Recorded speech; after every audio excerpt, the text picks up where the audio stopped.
Olá, pessoal. Vou estar falando para vocês sobre o evolucionismo. O que é o evolucionismo? O evolucionismo aí é uma teoria usada pelos cientistas para explicar as diversas modificações dos seres vivos, as diversas alterações que ocorrem ao longo do tempo. Quando se fala em evolução, as pessoas confundem evolução com melhoria. Evolução, o que é? Evolução é adaptação, evolução é sobrevivência, evolução é a transmissão dos caracteres de uma geração para a outra. Quando se fala também em evolução, a gente lembra de quem? A gente lembra de Darwin. Darwin, ele foi um cientista inglês que, ao longo de sua viagem no navio Beagle, ele fez diversas observações. Essas observações, uma delas foi que os seres vivos, eles são seres mutáveis e não imutáveis, como as pessoas diziam antes. O que isso quer dizer? Mutável é quando as características elas sofrem modificações ao longo do tempo, ou seja, as pessoas elas sofrem modificações ao longo do tempo. Imutável é quando não sofre nenhuma modificação.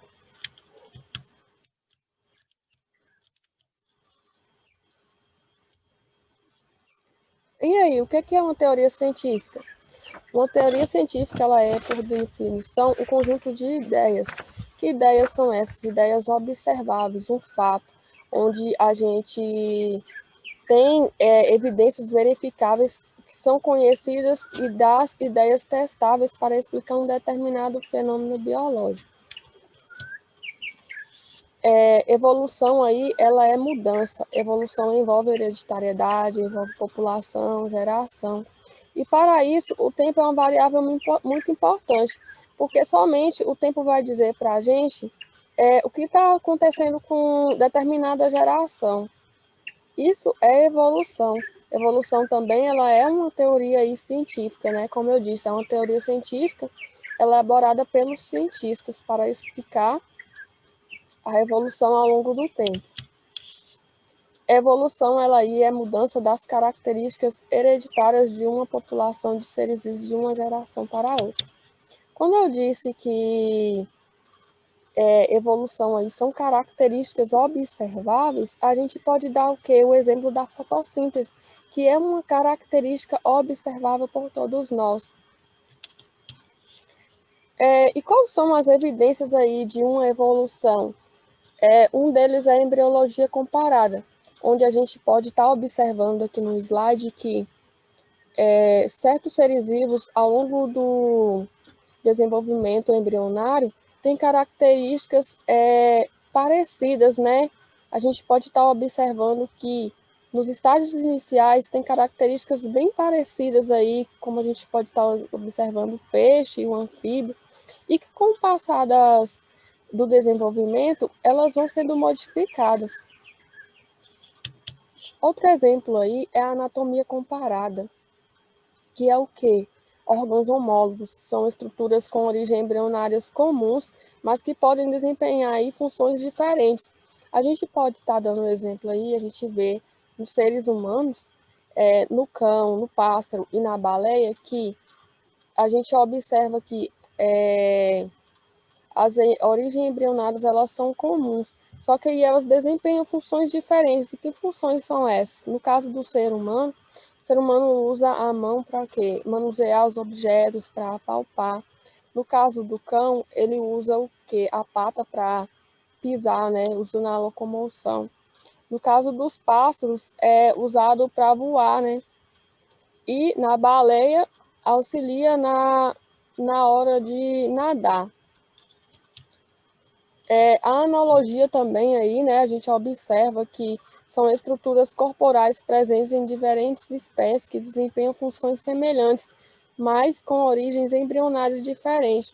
Aí o exemplo, a asa do morcego, né, é uma homologia com a asa de uma ave, e a asa do inseto com a asa de uma ave é uma analogia. E a asa do morcego com a asa do inseto é a analogia. Os órgãos vestigiais também, pessoal, são exemplos de evolução. Os nossos seres ancestrais, eles utilizavam muito as sementes. E esse apêndice tinha como função estar armazenando essas sementes. Com o passar do tempo, o ser humano foi descobrindo outros tipos de alimentos, onde deixou de utilizar mais as sementes, as castanhas, como ele quase não usava, com o passar do tempo ele quase não foi usando esse apêndice, ele foi se tornando atrofiado. E em nós, seres humanos, a gente não utiliza esse apêndice mais. Muitas pessoas fazem até cirurgia, porque com o passar do tempo, esse apêndice ele pode estar ocorrendo uma inflamação aí nesse apêndice e pode juntar pus, pode ocorrer essa certa inflamação e onde necessita aí de um processo cirúrgico para a retirada desse apêndice. Outra coisa que eu queria falar aí também. Então, pessoal, voltando aqui, o que eu estava falando que eu queria falar com vocês é a questão também dos fósseis. Os fósseis aí também são um exemplo de evolução. É através desses fósseis que os paleontólogos podem estar trabalhando para saber o que ocorreu com esses fósseis, quais eram os tipos de alimentação desses fósseis, de que eles sobreviviam, como eles utilizavam aí os tipos de adaptações que eles utilizavam. Então, a paleontologia também usa até hoje muito essas técnicas para poder estudar a evolução, como que a evolução acontece. Então, pessoal, é isso aí o que eu queria dizer para vocês e muito obrigada. Olá, galera. Sou o Paulo Henrique falando para vocês sobre o criacionismo. E o que é o criacionismo? Seria apenas um modo da religião ver a criação ou a origem das coisas? Seria um pensamento científico ou seria algo apenas religioso? Na verdade, é um modelo conceitual, né, o criacionismo, que possibilita a existência de um criador. Então, a vida, de acordo com o criacionismo, ela foi criada inicialmente já complexa, ela não evoluiu, ela já foi criada completa e funcional. Então, todas as variações que nós temos de animais ou de plantas, elas vieram de um ser que, através deste ser, foi criando as outras variações. Ela também não aceita a macroevolução, apenas a microevolução, que seria ali as mutações que são sofridas, e vocês vão ver ao longo das explicações que existem três principais ramificações dentro do criacionismo, que é o criacionismo religioso, o bíblico e o científico. No criacionismo religioso, nós temos o caso aqui do hinduísmo e aqui no caso do islamismo, né? E também temos várias religiões, mas vamos ver qual o conceito. O conceito é uma estrutura, modelo conceitual que apenas pela fé aceita como verdadeiros certos os escritos, né? Então, apenas pela fé eles creem nisso. Tais como exemplo, nós temos o hinduísmo e o islamismo, que eu mostrei as imagens para vocês, que tratam da origem do universo e da vida. Não tem necessariamente a intenção de comprovar ou testar cientificamente suas afirmações. Também abrange os mitos da criação, tais como os chineses, o hinduísta ou de tribos indígenas, por exemplo. E aí a gente vemos várias religiões. Então não há algo científico no criacionismo religioso. No criacionismo bíblico, o criacionismo bíblico é um modelo conceitual que defende a Bíblia como a palavra infalível de Deus. Então as leis, as evidências, os processos naturais e testes científicos são perfeitamente compatíveis com a revelação e os conceitos bíblicos. A vida ela é criada complexa e vai degenerando em decorrência dos efeitos deletérios do pecado, processo intensificado pelo dilúvio global, descrito na Bíblia e em outros documentos antigos. O criacionismo científico, essa é uma linha que muitas pessoas ainda não conhecem, apenas conheceram o criacionismo bíblico e o criacionismo religioso. Vou apresentar para vocês o criacionismo científico. É uma linha de pesquisa que utiliza métodos de ciência para identificar e analisar as evidências de que o universo e a vida foram criados. O criacionismo científico apenas avalia evidências de que processos naturais e leis da natureza não teriam trazido à existência o universo, a vida, nem a complexidade neles encontrada. Dessa forma, vemos que o criacionismo científico trabalha somente com processos naturais, leis da natureza e métodos matemáticos, ou seja, é algo científico. Para quem tinha dúvida aí se o criacionismo tem algo científico, sim, há algo científico. E eu não poderia deixar de falar do evolucionismo, que o evolucionismo é uma estrutura conceitual segundo a qual os seres vivos surgiram por processos naturais, casuais e a partir de um ancestral comum universal, o que não é aceito no criacionismo. Na verdade, no criacionismo foram criados homem e mulher no começo, em 6 dias literais, dias de 24 horas, e nesses, a partir daí também foram criados animais e através das pequenas mutações foram sofrendo com as consequências do pecado ali instituído. E já no evolucionismo nós temos um ser ancestral que foi evoluindo. Qual a diferença entre criacionismo e design inteligente? Muitos têm essa dúvida.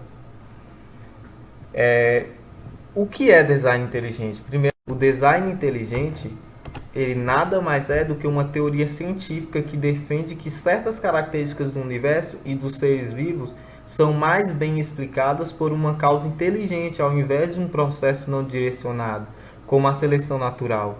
Então, acredita-se que um ser criou. Então, no design inteligente, a diferença dele é porque no criacionismo você tem a existência de um Deus, ou seja, Deus criou todas as coisas, enquanto aqui no design inteligente é apenas uma forma superior que criou a inteligência, não necessariamente o Deus que o cristianismo prega. Para vocês entenderem melhor, nessa imagem a gente tem aqui o criacionismo bíblico, o criacionismo científico, o design inteligente e a teoria de evolução. Aqui o criacionismo religioso. Dá para vocês ver que o criacionismo religioso ele está afastado de todas as outras áreas. Então ele é algo mais exclusivo, reservado. Então aqui há apenas fé, né? Aqui no criacionismo científico há processos naturais, leis da natureza, ou seja, são provados através desses processos e também da lei. Como alguns criacionistas dizem, Deus não pode ser provado, mas a natureza em que ele criou, há evidências de que há um Criador por trás dessa toda engenharia, né? E o design inteligente são sinais de inteligência que são avaliados cientificamente. O criacionismo bíblico, às vezes...